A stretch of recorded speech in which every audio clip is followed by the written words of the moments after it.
ধামে থেকে কিছু মহিলা মনে করে যে যদি তার স্বামী ইনকাম পরপর বাড়তেই থাকে, জমি জায়গা সম্পত্তি যদি আস্তে আস্তে বাড়তে থাকে, সে মনে করে যে আমার ধামে থাকাটা অত্যন্ত সার্থক হলো। আমি জন পাচ্ছি, আমি প্রতিষ্ঠা পাচ্ছি, আমার সম্মান পাচ্ছি, আমার ইনকামও চরম আছে, আমার স্বামী সব দিক থেকে একদম বেস্ট। আমিও মাতাজি বলে সম্মান পাচ্ছি, আমার প্রভুকেও আমার স্বামীকেও প্রভু বলে সম্মান দিচ্ছে। মানে আমি যা খুব ভালো হয়েছে রে, যে দেশের বাড়ি থেকে আমি দেশের বাড়ি অর্থাৎ আমার নিজের আদি বাড়ি থেকে আমি এই ধামে এসে আমি জমি জায়গা করতে পারলাম, আমার স্বামী জমি জায়গা করতে পারলো, ইনকাম আস্তে আস্তে পরপর বাড়তে থাকলো, হ্যাঁ, ঘর বাড়ি ফ্ল্যাট হয়ে গেল। মানে আমার স্বামীর চরম উন্নতি হয়েছে। আমার দেশের বাড়িতে আমরা কিচ্ছু পাইনি, আমি অসম্মান পেয়েছি, আমি কিছুই পাইনি, দুমুঠো খেতে পারতাম না।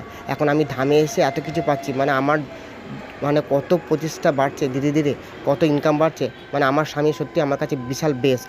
তাহলে এটা কী ধরনের মানসিকতা ধামে আসার ফলে? তাহলে এটা কি জড়জাগতিক বাসনা নয়, নাকি একজন মাতাজি হয়ে এরম ধরনের বাসনা করছে যে ধামে থেকে আমার এরম ধরনের হবে? তাহলে ধামে থাকার মাহাত্ম্যটা কী হলো?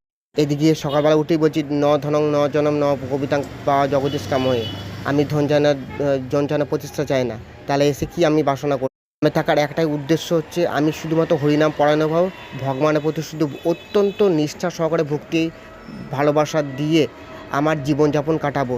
তাতে আমার পেটে অন্ন জুটুক বা না জুটুক, আমি সবসময় যে হরিনামের সঙ্গে যুক্ত থাকবো। এটাই আমার ধামে থাকার মাহাত্ম্য। হরে কৃষ্ণ।